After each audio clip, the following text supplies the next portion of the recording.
Hi, I'm Annie Pennington with Art Jewelry Magazine. I'm going to show you how to fuse fine silver sheet.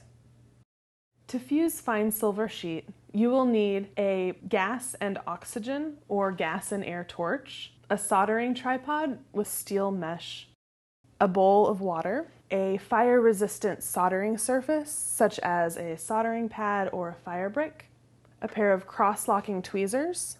You'll also need a rawhide or plastic mallet, 2 steel bench blocks, a scouring pad, a copper-bearing fusing solution, and a soft bristle brush, and the pieces of fine silver that you would like to fuse.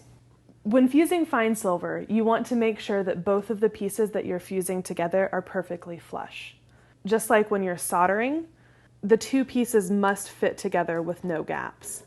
An easy way to make sure that your pieces are flat is to take your pieces one at a time, place them between 2 steel bench blocks, and strike them with a rawhide mallet. After you get your 2 pieces to be completely flush, you need to make sure that you remove all of the oil and grime from the surface of your metal. It will not fuse if the metal is dirty. Take a scouring pad or another type of abrasive paper and scrub the surface of the metal.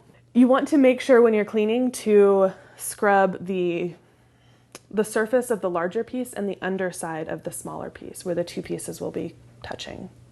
Next, you want to apply a thin coat of a copper-bearing fusing solution to the smaller piece with a soft bristle brush. It's not necessary to use a fusing solution when fusing fine silver, but I like to use it because what it does is at the point where the small piece touches the large piece, it lowers the melting temperature slightly, making it easier to fuse.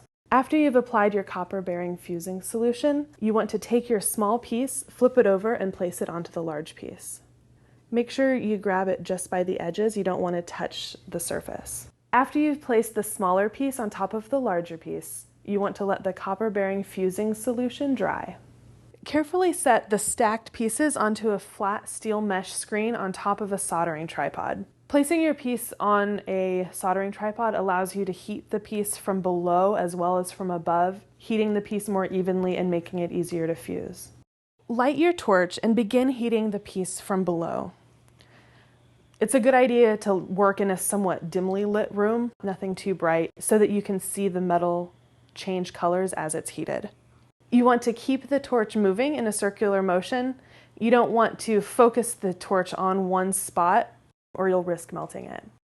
It's very easy to overheat and melt your piece. If you've never fused before, I would recommend practicing on some scrap pieces of silver to get a feel for when the metal is about to fuse. As you begin heating it, after the metal turns that somewhat matte white, keep heating it slowly, but keep an eye on the metal. When you see the surface of the silver begin to shimmer, it's about to fuse. So right there where you see it flash, it looks kind of like mercury. You want to back off with your torch and double check and make sure that your seams are fused. After your pieces are fused, remove your piece from the tripod with a pair of cross-lock tweezers and quench it in a bowl of cool water. After you've quenched your piece in the water, you want to check and make sure that your pieces are fully fused. If they were not completely fused, you could apply a little bit more of the copper-bearing fusing solution to the edge, let it dry, and try again.